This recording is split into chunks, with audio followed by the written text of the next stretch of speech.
성도 여러분 안녕하세요. 항상 주님의 은혜 가운데 지내시기를 바랍니다. 오늘부터 에스더서의 말씀을 살펴보려고 합니다. 하나님께서 성경 말씀을 통해 늘 우리에게 은혜 베풀어 주시기를 바랍니다. 그러면 사도신경으로 우리의 신앙을 고백하고 하나님께 예배하겠습니다. 나는 전능하신 아버지 하나님 천지의 창조주를 믿습니다.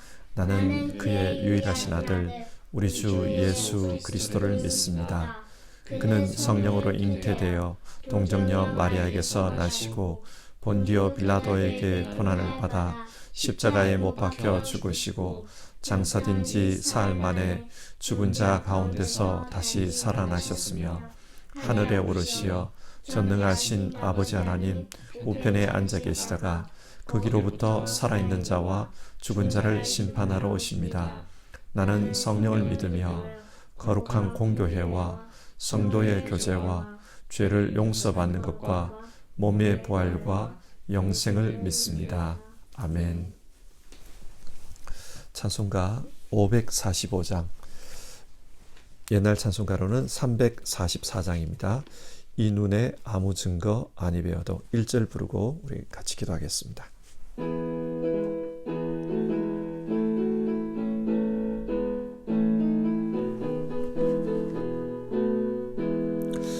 이 눈에 아무 증거 아니 배어도 믿음만을 가지고서 늘 걸으며 이 귀에 아무 소리 아니 들려도 하나님의 약속 위에 서리라. 걸어가세 믿음 위에 서서 나가세 의심 버리고 걸어가세 믿음 위에 서서 눈과 귀에 아무 증거 없어도. 기도하겠습니다. 하나님 아버지, 오늘도 우리에게 새로운 한날을 허락해 주시고 이 한날 하나님을 예배하며 또 하나님의 사랑 속에서 살 수 있게 해주셔서 감사를 드립니다. 하나님께서 우리의 삶을 인도해 주시고 또 복되게 하신 것을 믿습니다. 이 믿음 가지고 오늘 하루도 살아가고 또 우리의 일생 전체를 살아갈 때 정말 하나님의 크신 은총이 우리 각자의 인생을 통해 나타나기를 바랍니다. 하나님의 큰 역사가 있기를 바랍니다. 그래서 정말 하나님 믿고 살아가는 것이 감사와 기쁨의 역사가 되도록 도와주시옵소서. 그리고 우리의 믿음을 통해 하나님의 영광이 드러나기를 원합니다. 우리의 믿음을 통해 하나님의 살아계심이 증거되기를 원합니다. 오늘 하루의 삶도 하나님 주장해 주시옵소서. 예수님의 이름으로 기도드립니다. 아멘.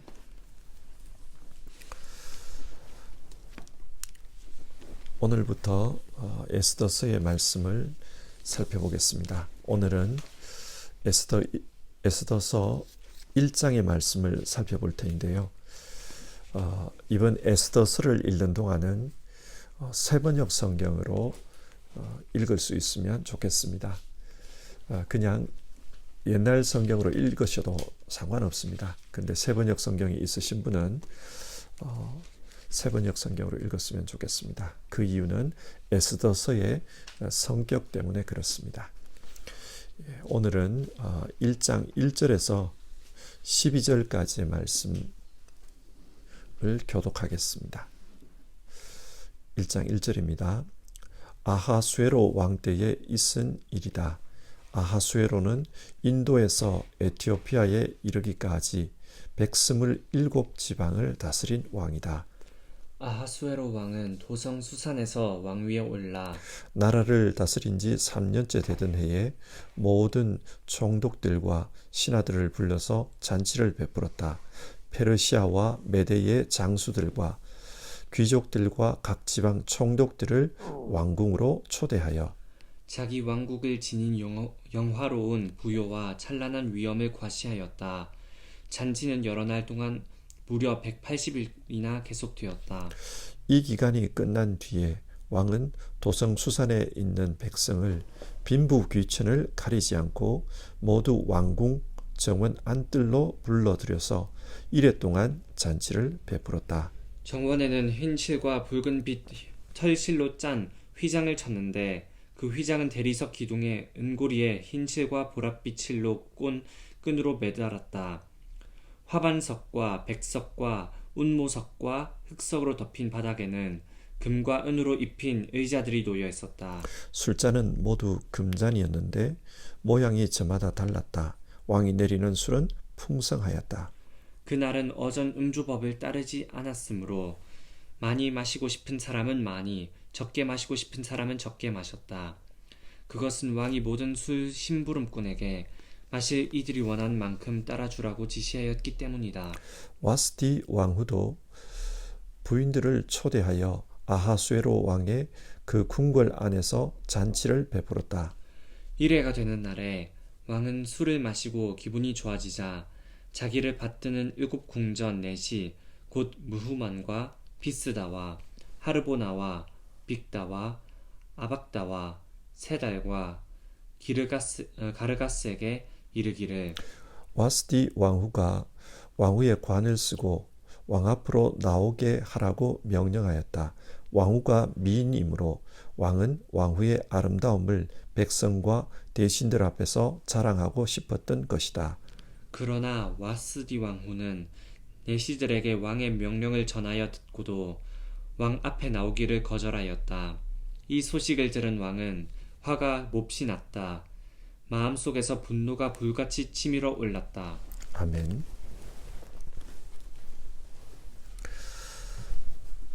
한글 성경의 순서에 따르면 에스더서는 역사서에 해당됩니다. 우리는 역사서 그러면 과거에 있었던 역사적 사실을 기록한 책이다. 먼저는 그렇게 생각합니다. 그래서 과거 이스라엘에서 일어났던 사실들을 배우고 그것을 통해 역사적 교훈을 얻으려고 합니다. 만약 이런 관점으로 에스더서를 읽으면 여러 가지 문제에 부딪히게 됩니다. 그 문제가 어떤 것인지는 나중에 본문을 읽으면서 설명하겠습니다. 그러나 히브리 성경의 순서에 따르면 에스더서는 성문서에 해당됩니다. 성문서는 거룩한 문서라는 뜻입니다. 한국에서는 지혜 문서라고도 부릅니다.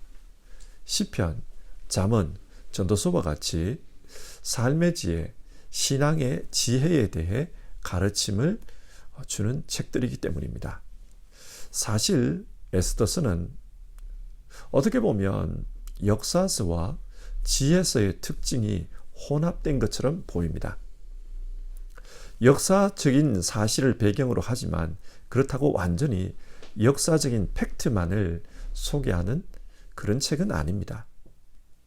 어떤 부분에서는 신앙적 지혜를 전달하기 위해 기록자가 문학적 재구성을 하기도 합니다. 그래서 에스더서를 읽다 보면 마치 한 편의 단편 소설을 읽는 듯한 그런 느낌이 들기도 합니다. 이 부분을 오해하지 않으셨으면 좋겠습니다. 에스더서가 인간이 상상해서 만든 소설이라는 뜻이 아닙니다. 신앙적 지혜를 명확하게 하기 위해 역사적 사실을 문학적 장치를 통해 재구성한 부분이 있다는 말입니다. 그래서 한편으로는 재밌기도 하고 한편으로는 인생의 지혜, 신앙의 깊이를 배울 수 있는 책입니다. 이런 에스더서의 성격을 좀 더 느끼기 위해서, 좀 더 잘 느끼기 위해서 에스더서만큼은 좀 더 쉬운 문체로 기록된 이 세번역 성경으로 읽도록 하겠습니다. 에스더서를 살펴보면서 하나님 말씀의 재미와 또 하나님 말씀의 깊이를 느껴볼 수 있기를 바랍니다. 오늘 읽은 말씀은 에스더서의 전체적인 배경에 해당되는 부분입니다. 에스더가 어떻게 이야기의 중심에 등장하게 되었는가, 그 배경을 설명하고 있습니다. 이 이야기의 시간적인 배경을 오늘 본문에서는 아하수에로 왕 제3년이라고 합니다. 오늘날의 연대기로 바꾸면 주전 483년입니다. 근데 페르시아 역사서에는 아하수에로라는 왕이 없습니다. 왜 그럴까요? 신학자들에 따르면 일반 역사서에서는 크세르크세스 1세라고 불리는 왕이 오늘 성경에 나오는 아하수에로라고 합니다. 그러면 에스더서는 왜 역사서에 나오는 이름으로 기록하지 않고 다른 이름으로 그렇게 기록을 했을까요? 제가 앞에서 에스더서는 신앙적 지혜를 명확하게 표현하기 위해서 문학적 장치를 쓴다고 말씀드리지 않았습니까? 그 중에 하나가 바로 등장인물들의 이름입니다. 아하수에로라는 이 이름은 히브리식으로 기록된 이름이에요. 그리고 히브리어로 읽어보면 골칫거리 왕, 그런 뜻으로 이해될 수 있습니다. 그러니까 에스더서를 읽는 사람들로 하여금 역사적으로 실존했던 페르시아의 크세르크세스를 생각하는 것이 아니라 이 사람은 골칫거리구나. 성경을 읽으면서 그렇게 생각하도록 만드는 것입니다. 의도적으로 이름을 그렇게 표기한 겁니다. 자, 그러면 아하수에로는 지금 어떤 일을 하려고 합니까? 3절과 4절을 보면 각 도에서 모여온 관리들, 신하들과 함께 180일 동안 잔치를 벌였다고 해요. 이것을 통해 성경이 말하려고 하는 것은 이 사람은 엄청나게 큰 부자였다. 그것을 말하는 겁니다. 그래서 얼마나 부자였으면 신하들을 불러다가 6개월 동안이나 잔치를 할 수 있었을까? 사람들로 하여금 그런 생각을 하게 만드는 거죠. 그리고 자신의 부를 사람들에게 뽐내기 위해서 아주 화려한 잔치를 했다고 합니다. 4절을 보시면 자기 왕국이 지닌 영화로운 부요와 찬란한 위엄을 과시하였다. 잔치는 여러 날 동안 무려 180일이나 계속되었다. 성경 그렇게 말하고 있어요. 근데 여러분, 한번 생각해 봅시다. 무슨 잔치를 6개월 동안이나 계속합니까? 이건 역시 앞에서 말씀드린 문학적 장치와 연관이 있습니다. 역사가들에 따르면 아하수에로의 아버지인 다리오 1세가 7년 전에 그리스와 전쟁을 했습니다. 그 전쟁은 우리에게도 잘 알려진 마라톤 전쟁이었습니다. 그런데 다리오가 그 전쟁에서 그리스에게 패하고 말았어요. 그렇기 때문에 왕위를 이어받은 아들인 아하수에로는 어떻게 해서든지 그리스를 정복해서 아버지의 원수를 갚는 것이 중요했습니다. 이런 이유로 집권 초기 큰 전쟁을 준비하는 겁니다. 실제로 역사에 보면 3년 후에 전쟁이 있었습니다. 그리고 이런 큰 전쟁을 준비하기 위해서는 또 압도적으로 전쟁에서 승리하기 위해서는 전국적인 군사 동원이 필요했던 겁니다. 따라서 지방 관리들과 귀족들 그리고 군인들의 지방 군인들의 군벌들의 그 협조가 필요했던 거예요. 경제적인 지원과 군사적인 지원이 있어야만 이런 큰 전쟁을 할 수 있었던 겁니다. 그래서 지방 관리들과 총독들 또 군인들을 불러가지고 작전회의 겸 또 그 사람들을 이 전쟁에 동의하도록 만들기 위한 그런 잔치를 벌였던 겁니다. 1절에서 도가 127개라고 하지 않았습니까?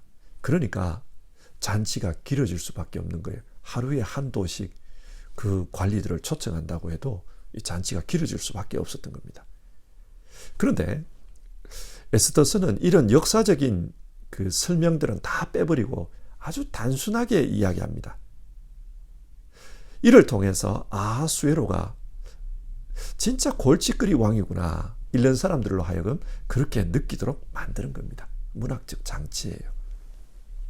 자, 이렇게 6개월 동안의 잔치가 끝났을 때 이번에는 왕궁이 있는 수도 수산 백성들을 불러다가 7일 동안 잔치했다고 합니다.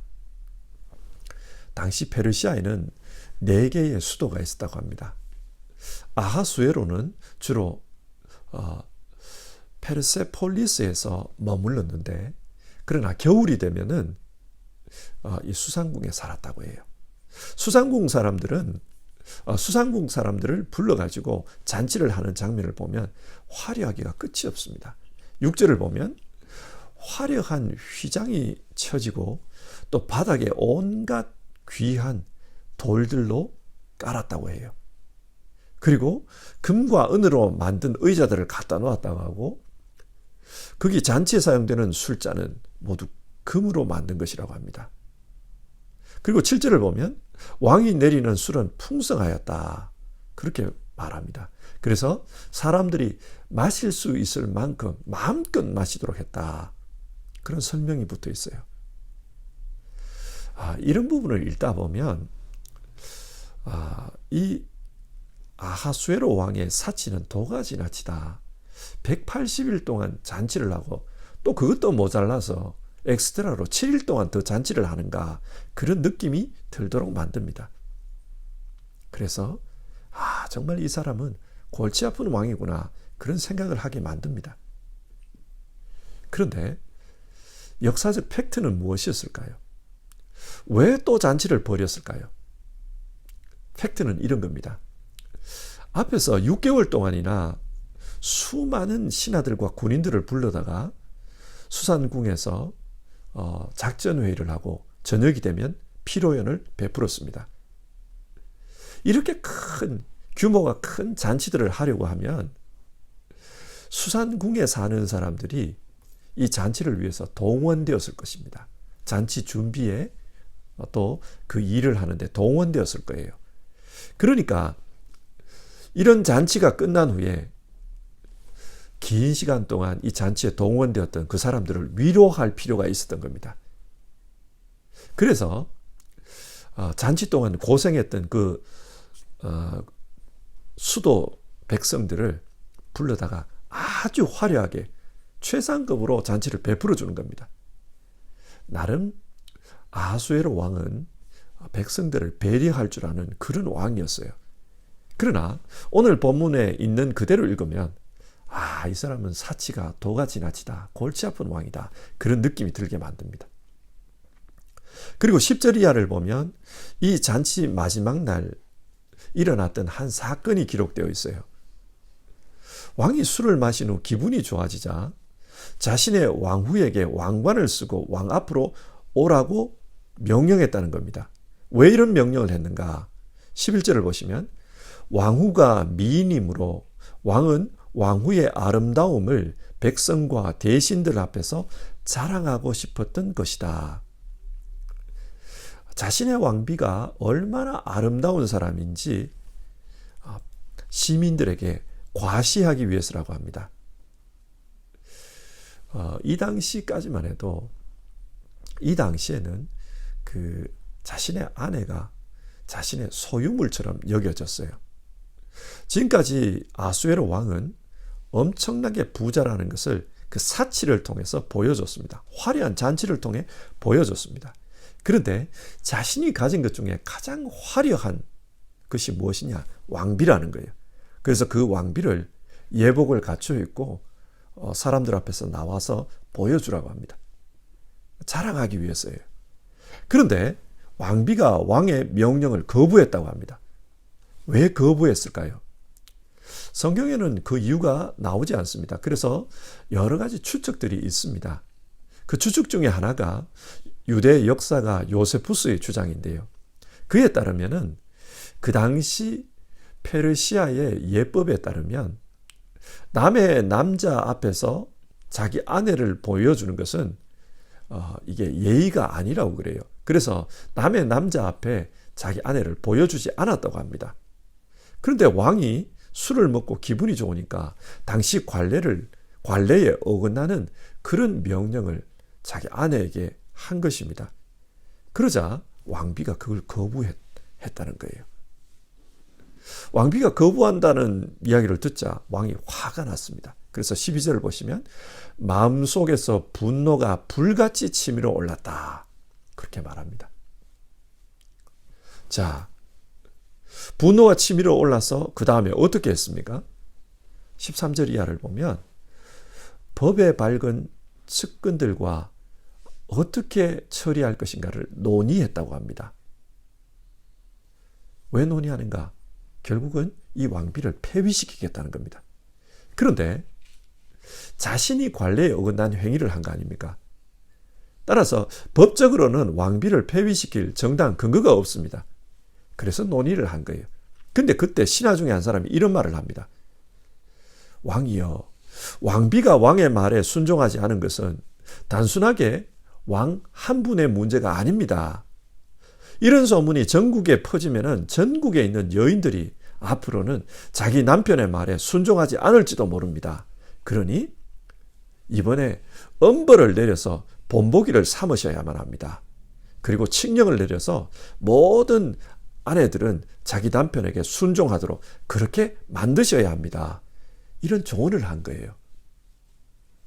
여러분, 이 부분을 읽다 보면 어떤 생각이 듭니까? 조용하게 처리할 수 있는 것을 괜히 긁어부스럼을 만든다는 느낌이 듭니다. 그렇지 않습니까? 부부간의 문제는 부부끼리 처리하면 됩니다. 그런데 그런 부부간의 문제를 국가적인 문제로 만들어 버렸어요. 그리고 남편들로 하여금 권위적으로 자기 아내에게 군림하도록 그렇게 만들었습니다. 그리고 자신이 화가 난다고 해서 법에 어긋나지도 않은 일을 한 그 왕비를 귀양 보내버리는 것은 너무나도 지나친 모습으로 보입니다. 여러분, 이것을 통해 성경이 무엇을 말하는 겁니까? 여기도 문학적 장치가 있는 거예요. 그래서 그바 아수에로 왕은 그 이름대로 골치 아픈 왕이다. 그런 생각이 들도록 유도하는 겁니다. 자, 이런 상황 속에서 에스더가 등장하게 됩니다. 왕비가 폐위되었기 때문에 이제 새로운 왕비를 뽑아야 할 것 아닙니까? 그래서 에스더가 등장하게 됩니다. 그게 2장에 나오는 내용입니다. 오늘 말씀을 한번 정리를 해봅시다. 여러분, 오늘 성경 본문은 우리에게 무엇을 교훈하고 있습니까? 이 당시 이스라엘 백성들은, 이 성경을 읽는 이스라엘 백성들은 나라에 이른 백성으로서 페르시아의 식민지 백성으로 그렇게 살아가고 있었습니다. 그들에게는 유대인의 왕이 없었습니다. 단지 페르시아 제국의 왕만이 있었습니다. 그런데 그 왕이 어떤 왕인가? 아하수에로, 골치 아픈 왕입니다. 6개월 동안이나 파티를 하면서 세금을 축내는 왕, 자신의 즐거움을 위해서 백성들을 힘들게 하는 왕, 뿐만 아니라 자신의 과시욕을 뽐내기 위해서 온갖 사치를 부리는 왕, 그리고 더 나아가 사람들에게 자기 아내의 미모를 과시하려고 하다가 그게 뜻대로 되지 않자 신하들을 불러 모아 계략을 꾸미고 왕비를 쫓아내버리는 비정한 왕. 부부간의 문제는 은밀한 문제입니다. 그처럼 조용히 처리해도 될 문제를 시끄럽게 처리하는 소란스러운 왕이다. 그런 이미지를 우리에게 남겨줍니다. 그런데 성경이 왜 이런 이야기를 우리에게 들려주는 것입니까? 이스라엘 백성들에게 참된 왕은 이런 골치 아픈 왕이 아니라 하나님이라는 것을 말해주기 위해서입니다. 이 당시 이스라엘 백성들은 신앙적으로 굉장히 힘들었어요. 식민지 백성으로 살면서 늘 질문이 생기는 게 있었습니다. 어떤 질문이냐? 하나님의 통치가 왜 이루어지지 않냐는 겁니다. 하나님이 살아계시다면 왜 자기 백성들을 이렇게 내버려 두실까? 사람들은 회의적인 질문을 했습니다. 하나님이 왕이시라면 하나님께서 우리를 다스려 주셔야 되는데 왜 하나님은 우리에게 개입하지 않는 것일까? 이런 상황에서 에스더서는 우리가 믿는 하나님은, 우리의 왕은 세상 왕과 다르다는 겁니다. 우리가 믿는 하나님은 눈에 드러나지 않지만 조용히 세상을 움직이고 계시는 분이다. 이 세상을 조용히 다스리신다. 그래서 우리가 느끼지 못하지만 이 세상이 하나님의 뜻대로 움직이도록 그렇게 이끌어가고 계신다. 그걸 말하는 거예요. 보십시오. 하나님은 조용히 에스더를 왕비로 만들어 가십니다. 그리고 조용히 이 에스더를 통해서 하나님의 통치를 드러내고자 하십니다. 그래서 그녀가 역사의 전면에 등장할 수 있도록 배경이 되는 역사를 자신의 섭리 가운데 이끌어가고 있다. 성경 그걸 말합니다. 역사 속에서 하나님은 보이지 않는 손으로 이 세상을 움직이고 계시는 그런 분이다. 그걸 말하는 거예요. 에스더서는 좀 독특한 특징이 있는데요. 그 중에 하나가 167절이나 되는 이 구절 가운데 하나님 혹은 여호와라는 단어가 한 번도 나오지 않습니다. 왜 하나님의 말씀에 하나님 혹은 하나님의 이름이 한 번도 나오지 않는 것일까요? 에스더서는 우리가 믿는 하나님은 역사 속에서 은밀하게 일하시는 분이다. 그걸 강조하기 위해서 그래요. 그래서 하나님이라는 이름을 드러내지 않아요. 은밀하게 일하시는 분이다. 이사야서 45장 15절을 보면 이스라엘의 하나님은 숨어 계시는 하나님이시다. 그렇게 말하지 않습니까? 그처럼 에스더서 역시 마찬가지예요.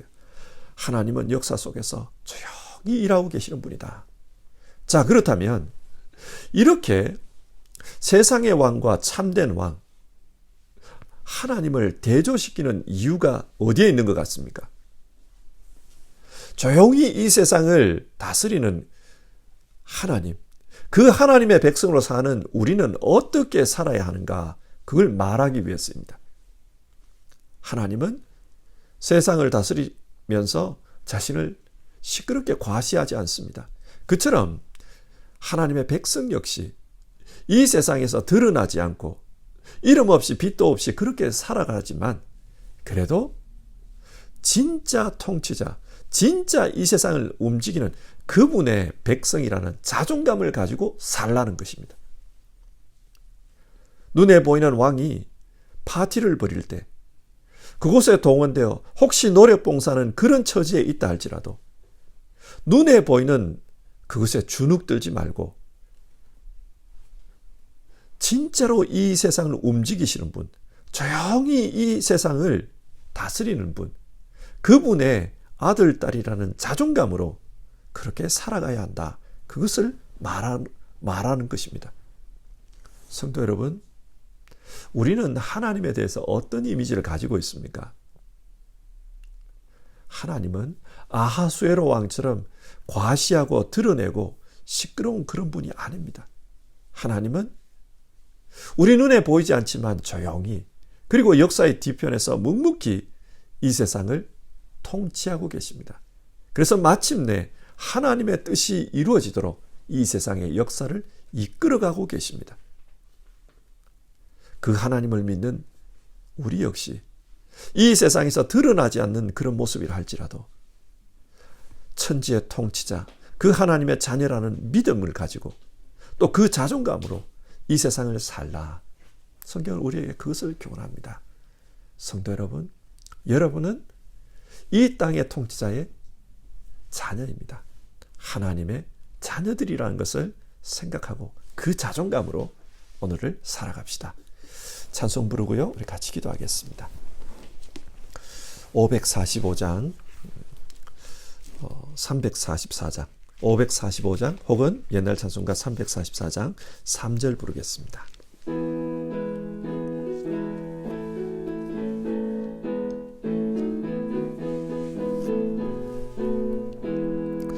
주님의 거룩함을 두고 맹세한 주 하나님 아버지는 참 미쁘다. 그 귀한 모든 약속 믿는 자에게 능치 못할 무슨 일이 있을까. 걸어가세 믿음 위에 서서 나가세 의심 버리고 걸어가세 믿음 위에 서서 눈과 귀에 아무 증거 없어도. 오늘 말씀을 생각하면서 기도합시다. 오늘 말씀은 우리가 하나님의 자녀라는 것을 말씀하고 있습니다. 과시하기 좋아하고 드러내기 좋아하는 이런 세상 속에서 묵묵히 이 세상을 다스리고 계시는 하나님의 자녀, 그것을 오늘 우리에게 말하고 있습니다. 그래서 이 세상을 살아갈 때 드러나지 않는다 할지라도 하나님의 자녀로서 하나님의 아들, 딸이라는 그 자존감을 가지고 이 세상을 살라고 그렇게 말합니다. 우리 이것 가지고 기도합시다. 하나님의 자녀로서 세상의 기준이 아니라 하나님의 기준으로 살아가겠습니다. 하나님의 자녀로서 하나님의 가치로 만족하며 살겠습니다. 우리 마음에 역사해 주시옵소서. 만족하며 하나님의 가치로 살도록 인도해 주시옵소서. 우리 같이 기도합시다.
하나님, 세상에 참된 왕, 참된 통치자는 하나님밖에 없는 것을 고백합니다. 하나님, 그리고 우리는 그 하나님의 자녀라는 것을 오늘 성경이 우리에게 선포합니다. 그 하나님의 자녀라는 자존감을 가지고 우리 이 세상 살게 하여 주시옵소서. 눈에 보이는 그런 과시할 만한, 자랑할 만한 그런 것이 우리에게 없다 할지라도 하나님 자녀라는 실질적인 통치자, 참된 통치자의 자녀라는 그 자존감을 가지고 이 세상을 살아가며 또 이 세상에서 승리하는 믿음의 사람들 다 되게 하여 주시옵소서. 하나님의 가치로서, 하나님이 기뻐하시는 그런 가치로서 세상 살고 싶습니다. 그리고 정말 하나님이 우리에게 요구하시는 그런 믿음으로 이 세상 살고 싶습니다. 우리의 마음에 역사해 주시옵소서.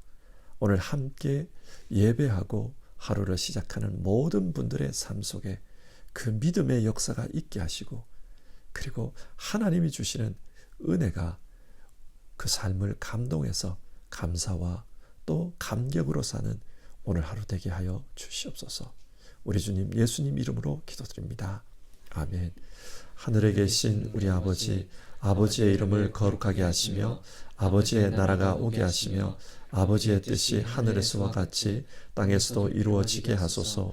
오늘 우리에게 일용할 양식을 주시고 우리가 우리에게 잘못한 사람을 용서하여 준 것 같이 우리 죄를 용서하여 주시고 우리를 시험에 빠지지 않게 하시고 악에서 구하소서. 나라와 권능과 영광이 영원히 아버지의 것입니다. 아멘.